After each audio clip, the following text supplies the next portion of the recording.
ਵਾਹਿਗੁਰੂ ਸਾਹਿਬ ਜੀ।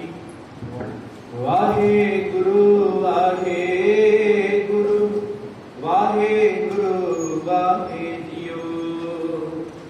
ਕਮਲ ਨੈਣ ਮਧੁਰ ਬੈ ਕੋਟ ਸਹਿ ਸੰਗ ਸੋ। ਕਹਿਤ ਮਾਜ ਸ਼ੋਦ ਜਿਸੈ ਨਹੀਂ ਭਾਤ ਖਾਏ ਜੀਓ। ਦੇਖ ਰੂਪ ਅਤ ਅਨੂਪ ਮੋਹ ਮਹਾ ਮਗ ਪਈ। ਕਿੰਕਨੀ ਸ਼ਬਦ ਚੁਟਕਾਰ ਖੇਲ ਪਾਏ ਜੀਓ। ਕਾਲ ਕਲਮ ਹੁਕਮ ਹਾਰ ਕਹੋ ਕੋਨ ਮੇਟ ਸਕੈ। ਈਸ ਬਮ ਗਿਆਨ ਧਿਆਨ ਕਰਤ ਹਿਐ ਜਾਹੇ ਜੀਓ। ਸਤ ਸਾਜ ਸ਼੍ਰੀ ਨਿਵਾਸ ਆਦਿ ਪੁਰਖ ਸਦਾ ਤੁਮੀ। ਵਾਹਿਗੁਰੂ ਵਾਹਿਗੁਰੂ ਵਾਹਿਗੁਰੂ ਵਾਹਿ ਜੀਓ। ਹਉ ਆਇਆ ਦੂਰੋਂ ਚੱਲ ਕੇ ਮੈਂ ਤੱਕੀ ਤਉ ਸ਼ਰਨਾਏ ਜੀਓ। ਮੈਂ ਆਸਾ ਰੱਖੀ ਚਿਤ ਮੈਂ ਮੇਰਾ ਸਭੋ ਦੁਖ ਗਵਾਏ ਜੀਓ। ਹਮ ਅਵਗੁਣ ਭਰੇ ਏਕ ਗੁਣ ਨਾਹੀ। ਅੰਮ੍ਰਿਤ ਛਾੜ ਬਿਖੈ ਬਿਖ ਖਾਰ। ਮਾਇਆ ਮੋਹ ਭਰਮ ਪੈ ਭੂਲੇ ਸੁਧ ਦਾਰਾ ਸਿਉ ਪ੍ਰੀਤ ਲਗਾਈ। ਇਕ ਉਤਮ ਪੰਥ ਸੁਣਿਓ ਗੁਰ ਸੰਗਤ। ਦੇਹ ਮਿਲਤ ਜਪ ਤਰਾਸ ਮਿਟਾਈ। ਇਕ ਅਰਦਾਸ ਪਾਠ ਕੀਰਤ ਕੀ ਗੁਰੂ ਰਾਮਦਾਸ ਰਾਖੋ ਸ਼ਰਨਾਈ। ਸਤਿਨਾਮ ਸ਼੍ਰੀ ਵਾਹਿਗੁਰੂ ਸਾਹਿਬ ਜੀ। ਸਲੋਕ ਮਹਲਾ ਤੀਜਾ। ਏ ਮਨ ਹਰਿ ਜੀ ਧਿਆਏ ਤੂੰ। ਇਕ ਮਨ ਇਕ ਚਿਤ ਪਾਏ। ਹਰਿ ਕੀਆਂ ਸਦਾ ਸਦਾ ਵਡਿਆਈਆਂ ਦੇ ਨ ਪਛਤਾਏ। ਏ ਮਨ ਹਰਿ ਜੀ ਧਿਆਏ ਤੂੰ। ਇਕ ਮਨ ਇਕ ਚਿਤ ਪਾਏ।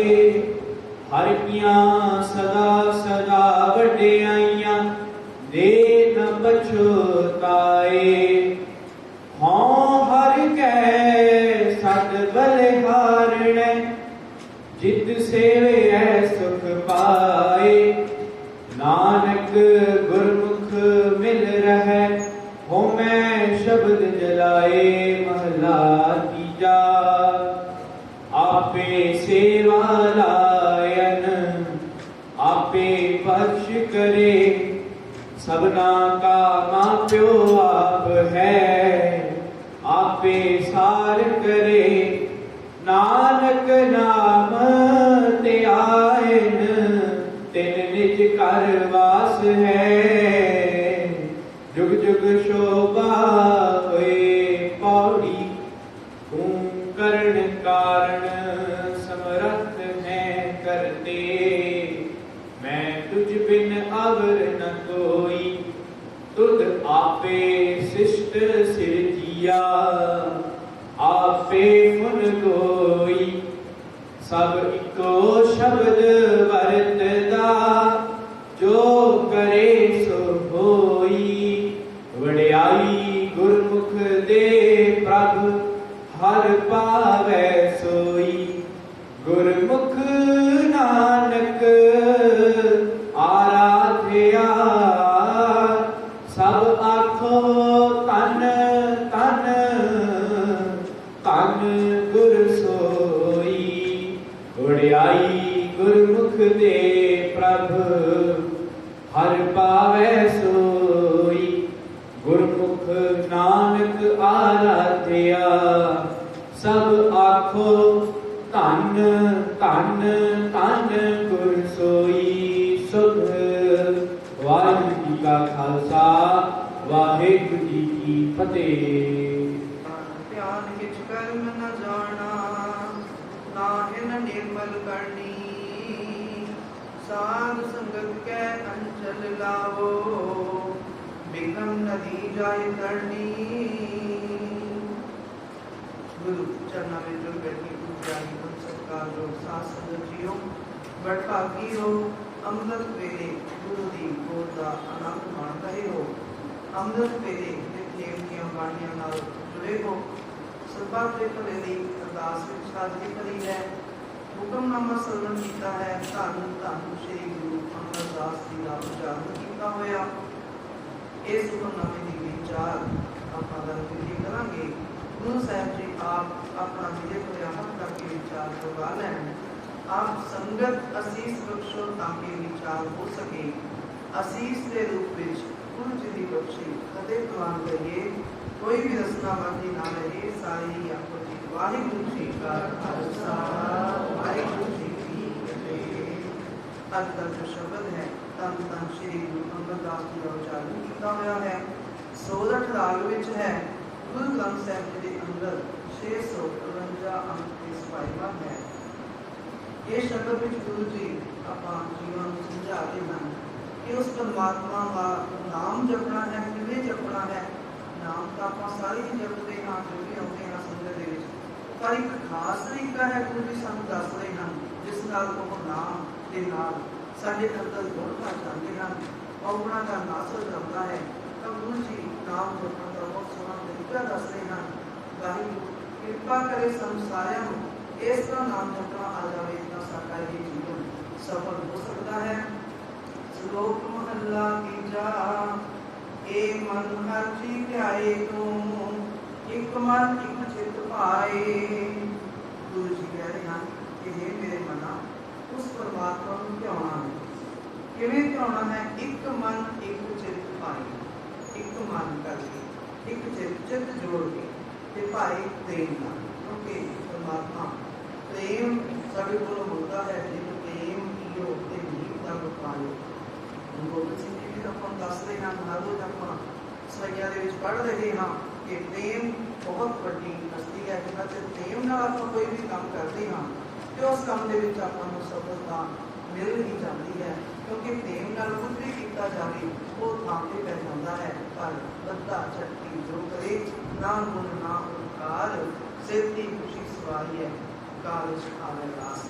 जो भी काम खुशी खुशी कीता जाता है उस काम में बड़ी सफलता मिलती है। घर के काम लै लीए, बच्चों की पढ़ाई बारे लै लीए, कोई भी काम है घर के सवाइयां रसोई के काम करदियां हैं।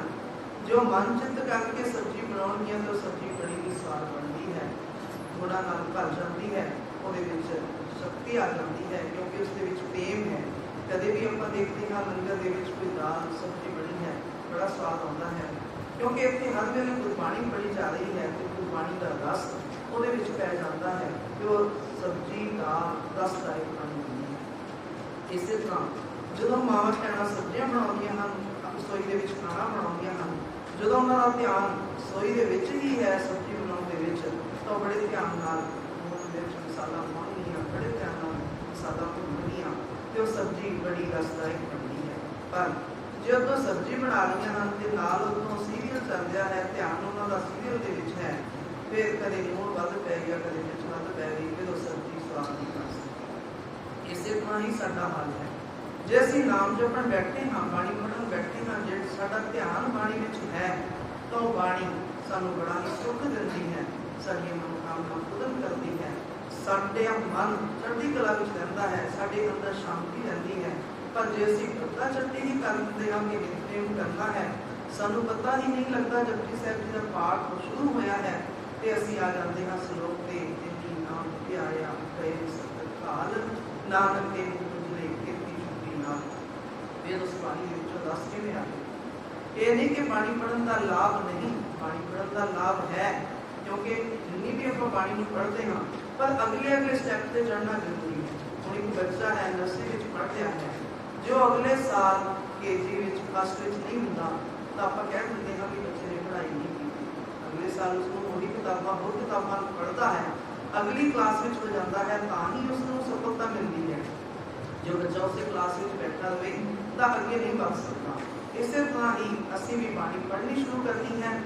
जपजी साहब जी के गुरु नानक देव जी कहते हैं गाल भी है, सुनिए, मन रखिए, भाओ दुख पर हर सुख करना चाहिए। जिथे असी बाणी को गाना है, सुनना है, उसे नाल प्रेम भी रखना है। मन रखिए, भाव प्रेम नाल असी बाणी पढ़ना है, फिर उसको पढ़ी हुई सुनना है अपने कंना नाल। पढ़ लेते हैं आप पर ध्यान नाल सुनते नहीं तो पूरा पूरा सानू लाभ नहीं मिलता। पर जो असी बाणी को पढ़ भी प्रेम नाल लईए, सुन भी लईए, फिर उन्होंने मन के वसा लईए, विचार करिए उसके बाणी सानू की कह रही है, फिर उस अनुसार अपना जीवन ढालीए। ये है फल का जो असी उस अनुसार साडा जीवन बन जाता है, असी उस अनुसार चल लेंगे हाँ, ये सानू पूरी पूरी प्राप्ति हो जाती है। गुरु जी कहते हैं ए मन हर जी ध्याए तू एक मन एक चित पाई। ये मेरे मना उस परमात्मा का ध्यान कर ध्याया कर किवें एक मन एक चित। तेरा ध्यान हो सारे पासों कट के एक बाणी दे विच ही होवे, उस परमात्मा नूं ध्यान दे विच ही होवे, और कुछ भी हो रहा होवे तैनूं कुछ भी पता ना लगे कि मैं कित्थे बैठा हाँ। अपना ध्यान शब्द दे विच होवे, शब्द गुरु सुध धुन चेला। जदों असी शब्द साडा गुरु है ते साडी सुध चेला बन जावे, उस शब्द दे विच जुड़ जावे तां फिर साडा मन पूरा पूरा परमात्मा के नाम नाल जुड़ जाता है। एक साखी आउंदी है धन धन श्री गुरु हरगोबिंद साहिब जी के समय दी, हुणे ही आपां उन्हां दा प्रकाश दिवस मना के हटे हाँ। एक बार गुरु हरगोबिंद सिंह जी संगत दे विच कहण लगे, कोई इहो जिहा सिख होवे जो सानू ध्यान नाल बाणी विश्राम ला के प्यार नाल सुनावे जपजी साहिब जी की बाणी, ते असीं उसनूं बहुत बड़ा नाम देवांगे, जो भी चाहेगा वो प्राप्त करेगा। हुण संगत सारी बैठी है, आपां भी अज बैठे हाँ, आपां भी कोई कहे कि जपजी साहिब जी का पाठ को ध्यान नाल सुनावे ते आपां भी संकोच करांगे, क्योंकि आपां कहांगे कि आपां इन्ने पूरे नहीं हाँ कि ध्यान नाल बाणी नूं पढ़ सकीए, विश्राम ला के विचार के शुद्ध पढ़ सकीए। पर भाई गोपाला जी खड़े हुए तो कहने लगे कि मैं बाणी पढ़ के सुनाऊंगा। बैठ के बाणी सुनानी शुरू की। जपजी साहिब जी का पाठ 5 पौड़ियां पढ़ियां, 10 पौड़ियां पढ़ियां, बड़े ध्यान नाल बड़े प्यार नाल पढ़ते हैं। गुरु हरगोबिंद साहिब जी का भी मन जुड़ गया, बड़े ध्यान नाल सुनते हैं कि सिख कितने प्यार नाल बाणी पढ़ रहा है। बाणी पढ़ते पढ़ते जो सलोक पे आए भाई गोपाला जी, तो हम गुरु हरगोबिंद साहिब जी सोच रहे हैं कि इन्होंने की दिता जाए, हीरे जवाहर देइए की देइए, थोड़े हैं क्योंकि बाणी महान है। कितनी सोहनी बाणी उन्होंने पढ़ी है, कितने प्यार नाल पढ़ी है, कितनी विचार के विश्राम ला के पढ़ी है। ये भेटा तुच्छ है, क्यों ना हो। फिर उन्होंने बैठे बैठे सोचा कि इन्हों गुरु नानक देव जी की गोदी ही दे देइए, क्योंकि बाणी नाल बड़ा प्रेम है इन्हों का। जिवें ही वो अपनी गद्दी तो उठन लगे तो भाई गोपाला जी की गद्दी खिंड गई। बड़ा ध्यान जुड़िया होया सी, एक मन एक चित भाई, एक मन एक चित नाल पढ़ रहे सन, पर सलोक के वेले आके उन्होंने मन खिंड गए। उन्होंने मन में ख्याल आया कि गुरु जी तो उठ के जा रहे हैं, पर मैनू कुछ दे के नहीं जाएंगे, चले जाएंगे। फिर उन्होंने ध्यान आया क्यों ना हो जो 2-4 दिन पहला एक सिख घोड़े आया सी, 5 बड़े सोहने उच्चे लंबे, तो घोड़ा एक उन्होंने कबेले में खड़ा सी, एक भाई बिधि चंद दे दिता, एक दो होर 2 सिखां दे दिते, एक घोड़ा कबेले में खड़ा सी। क्यों ना हो गुरु जी मैनू वो घोड़ा काठी समेत दे देन तो मेरी इच्छा पूरी हो जाए। हुण गुरु हरगोबिंद साहिब जी उत्थे ही बैठ गए, कहण लगे भाई गोपाला जी, मैं तो तुहानूं गुरु नानक देव जी के घर की गद्दी देण लग्या सी, पर तुहाडा मन कित्थे चला गया। तुहाडी गद्दी खिंड गई। कितना सोहना तुसीं पाठ कीता ध्यान नाल, एक मन एक चित नाल, गद्दी विच आके तुहाडी गद्दी खिंड गई। तुसीं हुण घोड़े की मंग कीती है, तुहाडे मन विच घोड़े की इच्छा आई है, तुहाडी इच्छा पूरी हो गई। जिवें ही उस लोक पढ़न लगे भाई गोपाला जी, ते गुरु जी ने अदर एक सिख नूं कहा कि जो घोड़ा कबीले विच खड़ा है काठी नाल शृंगार के लियाओ ते भाई गोपाला जी नूं भेंट। हुण उस सिख गया, घोड़ा लियाया, काठी पा के हीरे लाला नाल जड़ी में काठी हुई सी, जो भाई गोपाला जी नूं दे दित्ती। हुण ये है एक मन एक चित भाई। जो असीं बाणी नूं एक मन एक चित नाल पढ़दे हां तो बाणी साडे नूं बड़ा ही फल दिंदी है, साडे मन ते भी असर हुंदा है, साडा आत्मिक जीवन भी उत्साह हो जाता है। तो गुरु जी कहते हैं हे मन हर जी ध्याए तू एक मन एक चित पाई। हे मेरे मना तू उस परमात्मा को ध्याया कर, एक मन एक चित नाल। ਧਿਆਨ ਜੋੜ ਕੇ, ਭਾਵ ਤੇਰਾ ਧਿਆਨ ਖਿੜਨਾ ਨਹੀਂ ਚਾਹੀਦਾ। ਜਦੋਂ ਅਸੀਂ ਇੱਕ ਮਨ ਇੱਕ ਚਿੱਤ ਨਾਲ ਧਿਆਉਂਦੇ ਹਾਂ ਤਾਂ ਗੁਰੂ ਸਾਡੇ ਨੇੜੇ ਹੋ ਜਾਂਦਾ ਹੈ। ਉਹ ਆਪ ਸੁਣਦਾ ਹੈ, ਸਾਰੀ ਬਾਣੀ ਨੂੰ ਆਪ ਆ ਕੇ ਸਾਡੇ ਕੋਲ ਬੈਠ ਕੇ ਸੁਣਦਾ ਹੈ। ਹਰ ਕੀਆਂ ਸਦਾ ਸਦਾ ਵਡਿਆਈਆਂ ਦੇ ਨਾ ਪਛਤਾਏ। ਉਸ ਪਰਮਾਤਮਾ ਦੀਆਂ ਬੜੀਆਂ ਵਡਿਆਈਆਂ ਹਨ, ਹਮੇਸ਼ਾ ਹੀ ਉਹ ਵਡਿਆਈਆਂ ਕਰਦਾ ਹੈ, ਕਦੇ ਵੀ ਪਛਤਾਉਂਦਾ ਨਹੀਂ। ਸਾਨੂੰ ਦਾਤਾ ਦਿੰਦਾ ਹੈ ਪਰ ਕਦੇ ਵੀ ਪਛਤਾਉਂਦਾ ਨਹੀਂ। ਸਾਡੇ ਕੋਲ ਕੋਈ ਲੋੜਵੰਦ ਆ ਜਾਵੇ, ਉਸਨੂੰ ਕੁਝ ਦੇ ਦੇਈਏ ਅਸੀਂ, ਜੋ ਸਾਡਾ ਸ਼ੁਕਰਾਨਾ ਨਹੀਂ ਕਰਦਾ, ਸਾਡਾ ਧੰਨਵਾਦ ਨਹੀਂ ਕਰਦਾ, ਅਸੀਂ ਪਛਤਾਉਂਦੇ ਹਾਂ। ਅਸੀਂ ਕਹਿੰਦੇ ਹਾਂ ਕਿ ਇਸ ਨੂੰ ਚੀਜ਼ ਦੇਣ ਦਾ ਕੀ ਫਾਇਦਾ ਹੋਇਆ, ਇਹਨੇ ਤਾਂ ਸ਼ੁਕਰਾਨਾ ਹੀ ਨਹੀਂ ਕੀਤਾ। ਪਰ ਧੰਨ ਹੈ ਉਹ ਅਕਾਲ ਪੁਰਖ, ਧੰਨ ਹੈ ਉਹ ਪਰਮਾਤਮਾ, ਧੰਨ ਹੈ ਉਹ ਗੁਰੂ ਜੋ ਸਾਨੂੰ ਦਾਤਾਂ ਦੇ ਰਿਹਾ ਹੈ ਪਰ ਕਦੇ ਵੀ ਪਛਤਾਉਂਦਾ ਨਹੀਂ। ਦੇਂਦਾ ਵੇਗ ਲੈਂਦੇ ਤੱਕ ਪਾਣੀ, ਉਹ ਜੀਵਾਂ ਨੂੰ ਦਾਤਾਂ ਦੇ ਰਿਹਾ ਹੈ। ਜੀਵ ਲੈ ਲੈ ਕੇ ਥੱਕ ਜਾਂਦੇ ਹਨ ਤੇ ਅਕਲ ਤੋਂ ਜਾਂਦੇ ਹਨ, ਪਰ ਘਰ ਦੇ ਵਿੱਚ ਖਾਣਿਆਂ ਦੇ ਭੰਡਾਰ ਭਰੇ ਪਏ ਹਨ, ਰਸੋਈਆਂ ਦੇ ਵਿੱਚ ਰਾਸ਼ਨ ਪਿਆ ਹੈ, ਪਰ ਜੀਵ ਇੱਥੋਂ ਤੋਂ ਜਾਂਦਾ ਹੈ ਕਿਉਂਕਿ ਉਹ ਦਿੰਦਾ ਹੈ, ਦੇਖਦੇ ਹੋਏ ਪਛਤਾਉਂਦਾ ਨਹੀਂ, ਕਿਉਂਕਿ ਉਹ ਪਰਮਾਤਮਾ ਦੇ ਵਿੱਚ ਵੱਡੀਆਂ ਵਡਿਆਈਆਂ ਹਨ। ਸਤਿਗੁਰ ਵੱਡਾ ਖਾਲਸਾ ਲਾਈਐ, ਜਿਸ ਵਿੱਚ ਵੱਡੀਆਂ ਵਡਿਆਈਆਂ। ਉਸ ਪਰਮਾਤਮਾ ਨੂੰ ਜਿੰਨਾ ਅਸੀਂ ਵੱਡਾ ਕਰ ਕਰਕੇ ਉਸ ਦੀ ਸਹਾਇਤਾ ਕਰੀਏ, ਉਹ ਉਨਾ ਹੀ ਵੱਡਾ ਹੋ ਜਾਂਦਾ ਹੈ। ਹਉ ਹਲ ਕੈ ਸਦ ਬਲਿਹਾਰਨੈ, ਜਿਤ ਸੇਵੈ ਸੁਖ ਪਾਏ। ਫਿਰ ਉਸ ਪਰਮਾਤਮਾ ਨੂੰ ਹਮੇਸ਼ਾ ਹੀ ਬਲਿਹਾਰ ਚਾਹੀਏ, ਕੁਰਬਾਨ ਚਾਹੀਏ, ਜਿਸ ਦੀ ਸੇਵਾ ਦੇ ਵਿੱਚੋਂ ਸਾਨੂੰ ਹਮੇਸ਼ਾ ਹੀ ਸੁਖ ਮਿਲਦਾ ਹੈ। ਜਿਨ ਸੇਵਿਆ ਤਿਨ ਸੁਖ ਪਾਇਆ, ਕਿਉਂਕਿ ਉਸ ਪਰਮਾਤਮਾ ਦੀ ਸੇਵਾ ਵਿੱਚ ਹਮੇਸ਼ਾ ਸੁਖ ਹੀ ਸੁਖ ਹੈ, ਕੋਈ ਵੀ ਦੁੱਖ ਹੋ ਨਹੀਂ ਸਕਦਾ। ਤੇ ਉਸ ਗੁਰੂ ਨੂੰ ਅਸੀਂ ਕਿਉਂ ਨਾ ਬਲਿਹਾਰ ਚਾਹੀਏ। ਬਲਿਹਾਰੀ ਗੁਰੂ ਆਪਣੇ ਲਿਓਹਾੜੀ ਸਦਵਾਰ, ਜਿਨ ਮਾਨਸ ਦੇ ਦੇਵਤੇ ਕੀਏ ਕਰ ਨਾ ਲਾਗੀ ਵਾਰ। ਉਹ ਪਰਮਾਤਮਾ ਮਨੁੱਖਾਂ ਤੋਂ ਦੇਵਤੇ ਬਣਾਉਂਦੇ ਕੋਈ ਟਾਈਮ ਨਹੀਂ ਲਾਉਂਦਾ। ਇੱਕ ਸਕਿੰਟ ਦੇ ਵਿੱਚ ਮਨੁੱਖ ਨੂੰ ਦੇਵਤਾ ਬਣਾ ਦਿੰਦਾ ਹੈ। ਉਸ ਪਰਮਾਤਮਾ ਦੇ ਵਿੱਚ ਬੜੀ ਸਮਰੱਥਾ ਹੈ, ਉਹ ਸਭ ਕੁਝ ਕਰਨ ਕਾਰਨ ਦੇ ਸਮਰੱਥ ਹੈ। ਫਿਰ ਅਸੀਂ ਉਸ ਤੋਂ ਬਲਿਹਾਰ ਚਾਹੀਏ, ਕੁਰਬਾਨ ਚਾਹੀਏ। ਨਾਨਕ ਗੁਰਮੁਖ ਮਿਲ ਹੈ, ਹਉਮੈ ਸ਼ਬਦ ਚਲਾਏ। ਜੋ ਗੁਰਮੁਖ ਗੁਰੂ ਵਾਲੇ ਬਣ ਜਾਂਦੇ ਹਨ, ਗੁਰੂ ਦੇ ਸਨਮੁਖ ਹੋ ਜਾਂਦੇ ਹਨ, ਗੁਰੂ ਦੀ ਸ਼ਰਨ ਵਿੱਚ ਆ ਜਾਂਦੇ ਹਨ, ਉਹ ਪਰਮਾਤਮਾ ਦੇ ਨਾਲ ਮਿਲ ਜਾਂਦੇ ਹਨ। ਮਿਲਦੇ ਕਿਵੇਂ ਹਨ? ਹਉਮੈ ਸ਼ਬਦ ਚਲਾਏ। ਕਿਉਂਕਿ ਹਉਮੈ ਜੋ ਹੈ ਇਹ ਸਾਨੂੰ ਪਰਮਾਤਮਾ ਦੇ ਨਾਲ ਮਿਲਣ ਨਹੀਂ ਦਿੰਦੀ। ਇੱਕ ਬਰੀਕ ਜਿਹਾ ਪਰਦਾ ਹੈ ਮਨੁੱਖ ਦੀ ਆਤਮਾ ਵਿੱਚ ਤੇ ਪਰਮਾਤਮਾ ਦੇ ਵਿੱਚ। ਇਹ ਬਰੀਕ ਜਿਹਾ ਪਰਦਾ ਭਾਂਬੀਰੀ ਕੇ ਪਾਤ ਪਾਲ ਦੋ ਬਿਨ ਪੇਕੇ ਦੁਲਾਰੀ, ਇਹ ਸਾਨੂੰ ਪਰਮਾਤਮਾ ਦੇ ਨਾਲ ਮਿਲਣ ਨਹੀਂ ਦਿੰਦਾ। ਇਹ ਪਰਦਾ ਹੈ ਹਉਮੈ ਦਾ। ਫਿਰ ਹਉਮੈ ਨੂੰ ਕਿਵੇਂ ਦੂਰ ਕੀਤਾ ਜਾ ਸਕਦਾ ਹੈ? ਗੁਰੂ ਜੀ ਸਾਨੂੰ ਤਰੀਕਾ ਦੱਸ ਰਹੇ ਹਨ। ਹਉਮੈ ਸ਼ਬਦ ਚਲਾਈ, ਸ਼ਬਦ ਦੇ ਦੁਆਰਾ ਇਸ ਹਉਮੈ ਨੂੰ ਸਾੜਿਆ ਜਾ ਸਕਦਾ ਹੈ। ਤੇ ਹਉਮੈ ਨੂੰ ਜਦੋਂ ਸੜ ਜਾਂਦੀ ਹੈ, ਫਿਰ ਉਸ ਪਰਮਾਤਮਾ ਦੇ ਨਾਲ ਸਾਡਾ ਮਿਲਾਪ ਹੋ ਜਾਂਦਾ ਹੈ।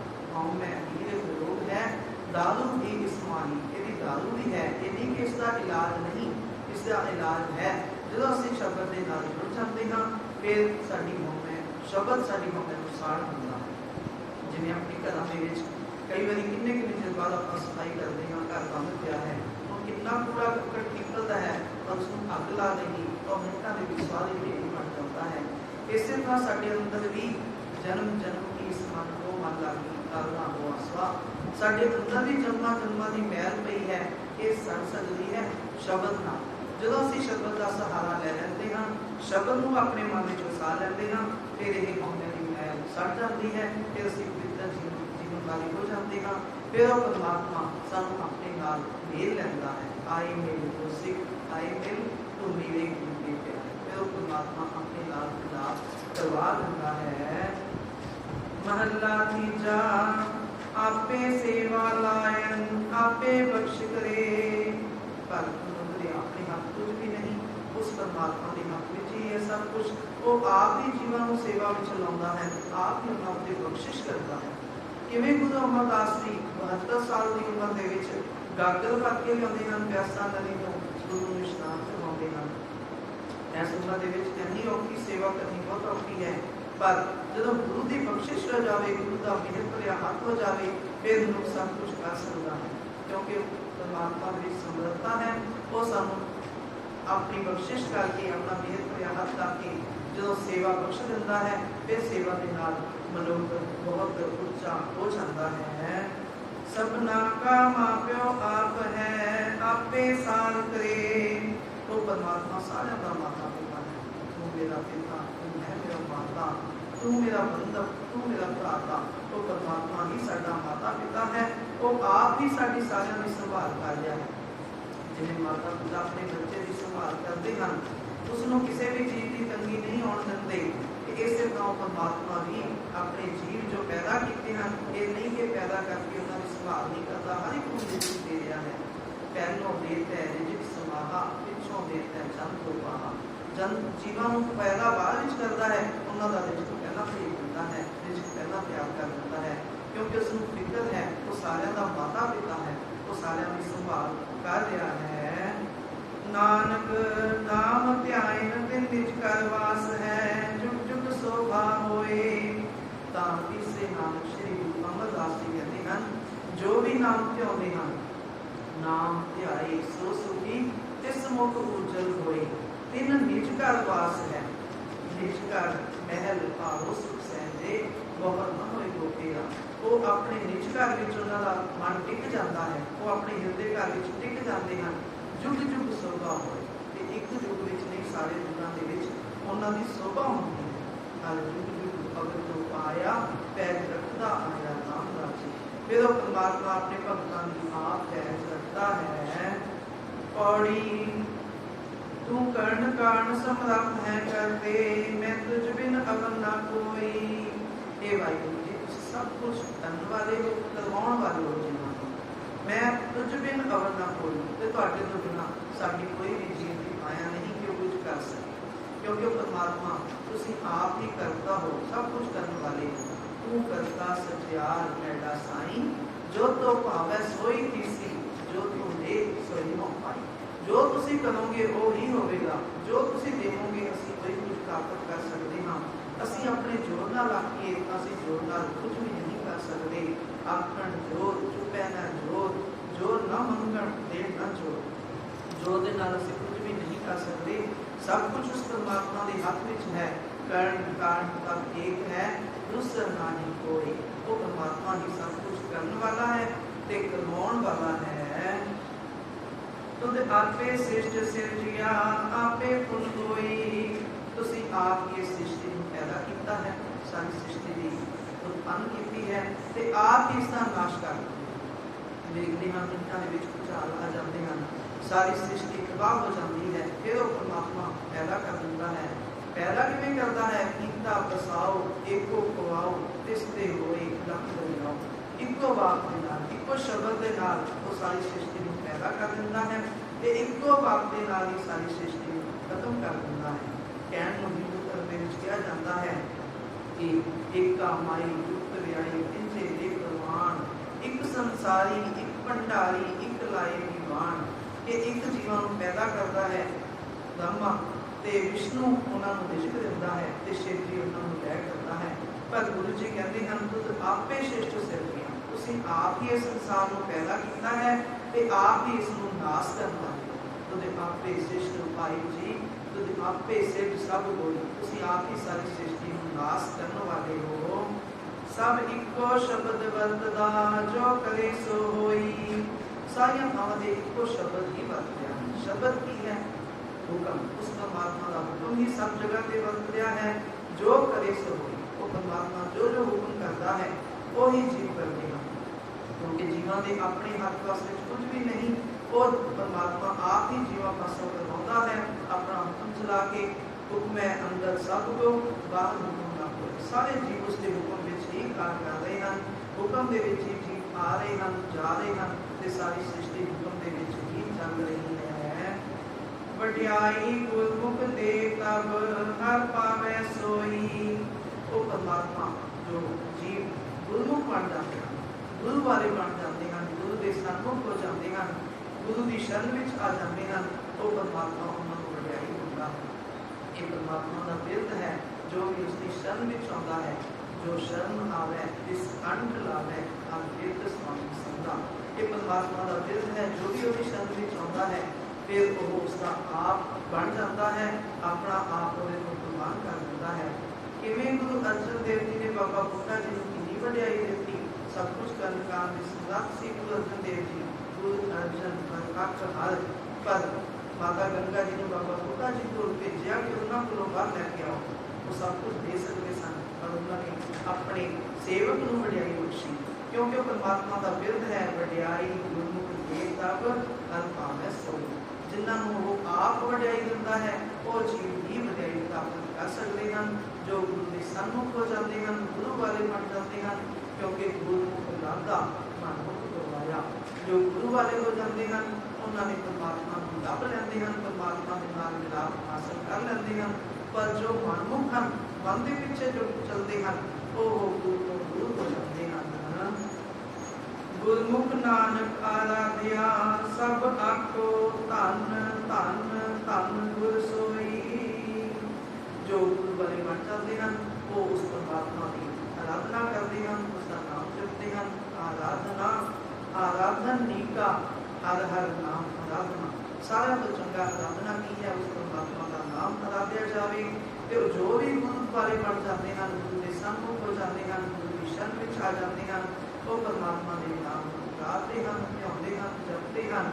ਸਭ ਆਖੋ ਧੰਨ ਧੰਨ ਧੰਨ ਗੁਰ ਸੋਈ। ਅਸੀਂ ਸਾਰੇ ਹੀ ਆਖਿਓ ਪਰਮਾਤਮਾ ਧੰਨ ਹੈ, ਧੰਨ ਹੈ, ਧੰਨ ਹੈ। ਧੰਨ ਧੰਨ ਪਿਤਾ, ਧੰਨ ਧੰਨ ਕੁਲ, ਧੰਨ ਧੰਨ ਜਨਨੀ, ਜਿਹਨੂੰ ਗੁਰੂ ਚਰਿਆ ਮਾਈ। ਸਭ ਕੁਝ ਉਹ ਪਰਮਾਤਮਾ ਹੀ ਹੈ, ਜੋ ਪਰਮਾਤਮਾ ਨੇ ਪੈਦਾ ਕੀਤਾ ਹੈ ਸ੍ਰਿਸ਼ਟੀ। ਤੇ ਅਸੀਂ ਸਾਰੇ ਜੀਵ ਉਸ ਪਰਮਾਤਮਾ ਨੂੰ ਹੀ ਧੰਨ ਧੰਨ ਕਹੀਏ, ਜਿਸ ਨੇ ਸਾਰੀ ਸ੍ਰਿਸ਼ਟੀ ਪੈਦਾ ਕੀਤੀ, ਜੀਵ ਪੈਦਾ ਕੀਤੇ, ਜੀਵਾਂ ਨੂੰ ਪੈਦਾ ਕਰਕੇ ਉਹਨਾਂ ਦੀ ਸੰਭਾਲ ਵੀ ਕੀਤੀ। ਇਹ ਸਾਡਾ ਵੀ ਫਰਜ਼ ਬਣਦਾ ਹੈ, ਜਿਵੇਂ ਉਹ ਸਾਡੀ ਹਰ ਵੇਲੇ ਸੰਭਾਲ ਕਰ ਰਿਹਾ ਹੈ, ਅਸੀਂ ਵੀ ਉਸ ਦੀ ਸੰਭਾਲ ਕਰੀਏ, ਅਸੀਂ ਵੀ ਉਸ ਦਾ ਨਾਮ ਜਪੀਏ, ਉਸ ਨੂੰ ਧਿਆਈਏ, ਇੱਕ ਮਨ ਇੱਕ ਚਿੱਤ ਨਾਲ। ਇਹ ਨਹੀਂ, ਕਿਉਂਕਿ ਜੇ ਬੀਜ ਹੋਏ ਸੋ ਉਗਵੇ ਮੋਹ ਕਾ ਕਹਿਆ ਭਾਵ। ਕਿਉਂਕਿ ਬੀਜ ਸਾਬਤ ਹੁੰਦਾ ਹੈ, ਉਹ ਹੀ ਉਗ ਸਕਦਾ ਹੈ। ਜੋ ਬੀਜ ਦੀ ਦਾਲ ਬਣ ਜਾਵੇ, ਫਿਰ ਉਹ ਬੀਜ ਨਹੀਂ ਉਗ ਸਕਦਾ। ਇੱਕ ਰੁੱਤ ਵੀ ਚੰਗੀ ਹੋਵੇ ਤੇ ਬੀਜ ਵੀ ਸਾਬਤ ਹੋਵੇ। ਇਸੇ ਤਰ੍ਹਾਂ ਜਦੋਂ ਸਾਡਾ ਮਨ ਇੱਕ ਚਿੱਤ ਨਾਲ ਟਿਕਿਆ ਹੁੰਦਾ ਹੈ, ਉਦੋਂ ਉਹ ਫਲ ਫੂਲ ਹੋ ਜਾਂਦਾ ਹੈ। ਜਦੋਂ ਨਾਮ ਗੁਰੂ ਨਾਲ ਜੁੜ ਜਾਂਦਾ ਹੈ, ਸ਼ਬਦ ਨਾਲ ਜੁੜ ਜਾਂਦਾ ਹੈ, ਫਿਰ ਉਹ ਨਾਮ ਜਪਿਆ ਹੋਇਆ ਪਾਏ ਪੈਂਦਾ ਹੈ, ਸਾਡੇ ਮਨ ਦੇ ਵਿੱਚ ਅਸਰ ਕਰਦਾ ਹੈ। ਪਰ ਜਦੋਂ ਉਹ ਦਾਲ ਬਣ ਜਾਂਦੀ ਹੈ, ਜੇ ਆਪਾਂ ਦਾਲ ਨੂੰ ਬੀਜਣ ਦੀ ਕੋਸ਼ਿਸ਼ ਕਰੀਏ ਤਾਂ ਉਹ ਦਾਲ ਕਦੇ ਵੀ ਉੱਗੇਗੀ ਨਹੀਂ, ਕਿਉਂਕਿ ਦਾਲ ਬਣ ਗਈ ਹੈ, ਮਨ ਖਿੰਡ ਗਿਆ ਹੈ। ਇਸ ਤਰ੍ਹਾਂ ਜਦੋਂ ਮਨ ਸਾਡਾ ਖਿੰਡ ਜਾਂਦਾ ਹੈ, ਉਦੋਂ ਪੂਰਾ ਸਾਨੂੰ ਨਾਮ ਪ੍ਰਾਪਤ ਨਹੀਂ ਹੁੰਦਾ। ਠੀਕ ਹੈ, ਨਾਮ ਦੇ ਵਿੱਚ ਸ਼ਕਤੀ ਹੈ, ਬਾਣੀ ਕਿਵੇਂ ਵੀ ਪੜ੍ਹੀ ਜਾਈਏ, ਕਿਉਂਕਿ ਬੱਚੇ ਨੂੰ ਆਪਾਂ ਰੋਟੀ ਦਿੰਦੇ ਹਾਂ, ਕਿਸੇ ਤਰੀਕੇ ਖਾ ਲਵੇ ਤਾਂ ਢਿੱਡ ਭਰ ਜਾਂਦਾ ਹੈ। ਪਰ ਜਦੋਂ ਬੱਚਾ ਪ੍ਰੇਮ ਨਾਲ ਬੈਠ ਕੇ ਬਾਣੀ ਰੋਟੀ ਖਾਂਦਾ ਹੈ, ਭੋਜਨ ਖਾਂਦਾ ਹੈ, ਉਹਦੇ ਵਿੱਚੋਂ ਜਿਹੜਾ ਰਸ ਮਿਲਦਾ ਹੈ, ਉਹ ਅਲੱਗ ਹੀ ਹੁੰਦਾ ਹੈ। ਉਹ ਸਾਡੇ ਅੰਦਰ ਸ਼ਾਂਤੀ ਵੀ ਦਿੰਦਾ ਹੈ, ਰਜੇਵਾਂ ਵੀ ਦਿੰਦਾ ਹੈ, ਸਾਨੂੰ ਤਾਕਤ ਵੀ ਦਿੰਦਾ ਹੈ। ਪਰ ਜਿਹੜਾ ਅਸੀਂ ਤੁਰਦੇ ਫਿਰਦੇ ਰੋਟੀ ਖਾ ਲਈ, ਇੱਕ ਮਨੁੱਖ ਆਇਆ, ਬਾਹਰੋਂ ਆਇਆ, ਰੋਟੀ ਦਿਓ, ਆ ਕੇ ਦਾਲ ਸਬਜ਼ੀ ਦੇ ਵਿੱਚ ਰੋਟੀ ਲਪੇਟ ਕੇ ਖਾ ਲਈ, ਤੁਰਦਾ ਫਿਰਦਾ ਖਾ ਰਿਹਾ ਹੈ। ਪਰ ਇੱਕ ਆਰਾਮ ਨਾਲ ਬੈਠ ਕੇ ਪਰਮਾਤਮਾ ਦਾ ਸ਼ੁਕਰਾਨਾ ਕਰਕੇ ਖਾ ਰਿਹਾ ਹੈ, ਇਹਦੇ ਵਿੱਚ ਫਰਕ ਹੈ। ਜੋ ਅਸੀਂ ਧਿਆਨ ਨਾਲ ਬੈਠ ਕੇ ਨਿਤ ਬਾਣੀ ਪੜ੍ਹਦੇ ਹਾਂ, ਮਨ ਸਾਡਾ ਜੁੜ ਜਾਂਦਾ ਹੈ, ਉਹ ਪਰਿਪੂਰਨ ਹੁੰਦੀ ਹੈ, ਉਹ ਸਾਡੇ ਅੰਦਰ ਗੁਣ ਪ੍ਰਗਟ ਕਰਦੀ ਹੈ, ਸਾਡੀ ਹੋਕਾਂ ਨੂੰ ਸਾੜ ਦਿੰਦੀ ਹੈ, ਸਾਡੀ ਹੋਕਾਂ ਨੂੰ ਖਤਮ ਕਰ ਦਿੰਦੀ ਹੈ ਤੇ ਸਾਨੂੰ ਨਿਮਰਤਾ ਬਖਸ਼ਦੀ ਹੈ, ਗੁਰੂ ਦੀ ਸੇਵਾ ਕਰਨ ਦਾ ਚਾਅ ਬਖਸ਼ਦੀ ਹੈ।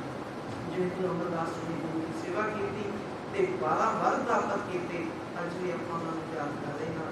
ਸੋ ਸਾਨੂੰ ਵੀ ਵਾਹਿਗੁਰੂ ਸਾਰਿਆਂ ਨੂੰ ਸਮਤ ਬਖਸ਼ੇ, ਅਸੀਂ ਵੀ ਗੁਰੂ ਦੀ ਬਾਣੀ ਪੜ੍ਹੀਏ ਜਿੱਥੇ ਉੱਥੇ ਇੱਕ ਮਨ ਇੱਕ ਚਿੱਤ ਨਾਲ ਪੜ੍ਹੀਏ, ਸਾਡਾ ਧਿਆਨ ਵੀ ਜੁੜ ਜਾਵੇ। ਉਹ ਅਸੀਂ ਜਦੋਂ ਗੁਰੂ ਅੱਗੇ ਆ ਕੇ ਅਰਦਾਸ ਕਰਾਂਗੇ ਕਿ ਇਹ ਵਾਹਿਗੁਰੂ ਜੀ ਤੁਸੀਂ ਆਪ ਸਾਨੂੰ ਸਮਤ ਬਖਸ਼ੋ, ਸਾਡਾ ਮਨ ਟਿਕਾਓ ਵਿੱਚ ਆ ਜਾਵੇ, ਤਾਂ ਗੁਰੂ ਜੀ ਜ਼ਰੂਰ ਆਪਣਾ ਮਿਹਰ ਤੇ ਹੱਥ ਤੱਕ ਦੀ ਸੇਵਾ ਲੈਣਗੇ ਤੇ ਸਾਡੇ ਮਨ ਨੂੰ ਟਿਕਾਓ ਬਖਸ਼ਣਗੇ। ਸੋ ਇਹਦੀਆਂ ਵਿਚਾਰਾਂ ਨੂੰ ਮਨ ਕਰਦਿਆਂ, ਵਿਚਾਰ ਕਰਦਿਆਂ ਇੱਕ ਨਹੀਂ ਅਨੇਕਾਂ ਗਲਤੀਆਂ ਹੋ ਜਾਂਦੀਆਂ ਹਨ। ਗੁਰੂ ਅਤੇ ਗੁਰੂ ਦੀ ਸੰਗਤ ਬਖਸ਼ਣ ਯੋਗ ਹੈ, ਬਖਸ਼ ਲੈਣਗੀਆਂ। ਅੱਗੇ ਵਾਸਤੇ ਅਰਦਾਸ ਕਰਨੀ, ਵਿਚਾਰ ਕਰਨੀ ਕਰਦਾ ਜਾਵੇ। ਅਖੀਰ ਵਿੱਚ ਗੁਰੂ ਜੀ ਦੀ ਬਖਸ਼ੀ ਅਤੇ ਪ੍ਰਾਨ ਕਰੀਏ। ਵਾਹਿਗੁਰੂ ਜੀ ਕਾ ਖਾਲਸਾ, ਵਾਹਿਗੁਰੂ ਜੀ ਕੀ ਫਤਿਹ। ਬਹੁਤ ਹੀ ਧੰਨਵਾਦ ਹੈ ਮਾਤਾ ਸਾਰਿਆਂ ਨੇ ਸ਼ਰਵਣ ਕਰਵਾਈ ਹੈ। ਭਾਗਾ ਵਾਲੇ ਹਾਂ ਜੋ ਗੁਰੂ ਚਰਨਾਂ ਦੇ ਵਿੱਚ ਜੁੜ ਬੈਠਣ ਦਾ ਸੁਭਾਗ ਸਮਾਂ ਪ੍ਰਾਪਤ ਹੋਇਆ ਹੈ। ਇਹ ਮਨ ਹਰ ਜੀ ਧਿਆਏ ਤੂੰ, ਇੱਕ ਮਨ ਇੱਕ ਚਿੱਤ ਭਾਏ। हे ਮੇਰੇ ਮਨ, ਉਸ ਪਰਮਾਤਮਾ ਨੂੰ ਇਕਾਗਰ ਚਿੱਤ ਹੋ ਕੇ ਪਿਆਰ ਦੇ ਨਾਲ ਧਿਆਨ ਤੇ ਮਨ ਦੀ ਇਕਾਗਰਤਾ ਹੋਣੀ ਬਹੁਤ ਜ਼ਰੂਰੀ ਹੈ। ਜ਼ਿੰਦਗੀ ਦੇ ਵਿੱਚ ਕੋਈ ਮੁਕਾਮ ਹਾਸਲ ਕਰਨ ਦੇ ਲਈ, ਅਧਿਆਤਮਿਕ ਅਵਸਥਾ ਪ੍ਰਾਪਤ ਕਰਨ ਦੇ ਲਈ ਮਨ ਦਾ ਇਕਾਗਰ ਚਿੱਤ ਹੋਣਾ ਜ਼ਰੂਰੀ ਹੈ। ਵਿਲ ਪਾਵਰ ਸਟਰੋਂਗ ਹੋਣਾ ਜ਼ਰੂਰੀ ਹੈ। ਤੇ ਜਿਸ ਦਾ ਇੱਕ ਵਾਰ ਮਨ ਇਕਾਗਰ ਹੋ ਗਿਆ उसनूं कोई भी मुकाम हासिल करन तो कोई रोक नहीं सकता, भावें वो दुनिया दे विचला मुकाम होवे ते या फिर अध्यात्मकता दे विच कोई मुकाम हो। एक बार जिसनूं मन एकाग्रचित करना आ गया, फिर उसके लिए कोई भी काम आसान हो जाता है। असीं देखते हाँ जिस तरह कोई ड्राइव करना सीखता है, कार चलानी सीखता है, तो उसको पहला ध्यान रखना पैदा है, कदों क्लच दबना है, कदों ब्रेक दबनी है, कदों एक्सीलरेटर दबना है, कदों गियर पाना है। उसको ध्यान रखना पैदा है कि मता एक्सीडेंट ना हो जाए। पर जो एक बार वो सीख जाता है किस तरह कार चलानी है, तो वो नाल फोन से भी गल करता है, वो नाल बैठिया सवारियां दे नाल भी गल करता है, पर उसको ये फिक्र नहीं होती कि गड्डी किधर जा रही है, क्योंकि उसनूं चलाउणी आ गई। इसी तरह जो मन नूं एकाग्र करना आ गया, उस तो बाद दिक्कत नहीं रही। दुनिया दे विच विचरते हुए, माया दे विच गुजरते हुए परमात्मा का नाम हिरदे दे विच टिकिया रहता है, मन एकाग्र ही होके रहता है। इस संबंध दे विच गुरबाणी दे विच कई नुक्ते हैं, समा बड़ा सीमित है, फिर किसी दिन विचार करांगे। जरूरी बेनतियां, दो जरूरी बेनतियां हैं कि अज दिन ऐतवार शाम को 5 तो 6:30 नाम सिमरन अभ्यास इस दरबार हाल दे विच करवाया जा रहा है। पूजनीक महंत साहब जी का महान उपराला है, तां जो संतां दा मन एकाग्रचित हो सके। ये भी एक नुक्ता गुरबाणी दे विच दर्ज है, विचार करांगे।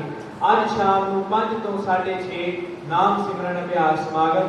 अते जरूरी बेनती दूजी ये है कि बुधवार डॉक्टर गुरिंदर मोहन सिंह गंदा ने डॉक्टर जो कोरोना के दौरान, कोरोना महामारी के दौरान अपनी सेवावां रोक चुके सन, वो हुण दोबारा तो बुधवार को टिकाणा भाई जगता जी साहब विखे अपनी सेवा दोबारा तो शुरू कर रहे हैं। इस बुधवार भी आए सन, हुण अगे हर बुधवार भी आया करनगे। संगत को बेनती है कि वध तो वध लाभ कटण जी। हुण आसा दी वार दे कीर्तन बीबी जशनप्रीत कौर जी पासों श्रवण करिए। वाहिगुरू जी का खालसा, वाहिगुरू जी की